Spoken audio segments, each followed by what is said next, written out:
Poor to rich అంటే పెద్దవాడిని కొట్టి పేదవాడికి పెట్టడం కాకూడదు, పేదవాడిని పెద్దవాడిని చేయడం అవ్వాలి. అంతేగాని వీళ్ళని పెద్దవాళ్ళని చేసిన తర్వాత మళ్ళీ వీళ్ళ దగ్గర కొట్టి ఇంకొకరికి పెడతామంటే ఎట్లా ఉంటుంది? ఇక్కడ అసలు సమస్య ఉంటుంది. అయితే ఆ మధ్యన ఎలక్షన్స్ ముందు బాగా చర్చకు వచ్చింది. శామ్ పిట్రోడా అమెరికాకి సంబంధించినటువంటి అమెరికాలో ఉంటూ ఏదైతే ఓవర్సీస్ కాంగ్రెస్ విభాగానికి హెడ్ ఓ స్టేట్మెంట్ ఇచ్చారు.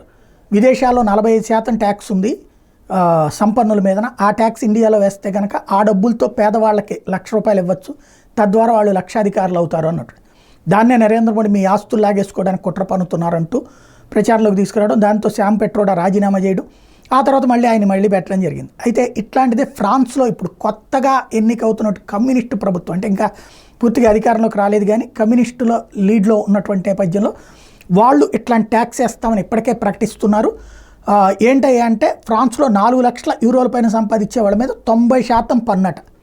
అంటే 4 లక్షలు సంపాదిస్తే 3,60,000 గవర్నమెంట్ తీసేసుకుని ఓ ₹40,000 చేతికిస్తుంది అనమాట, €40,000 చేతికిస్తుంది అనమాట.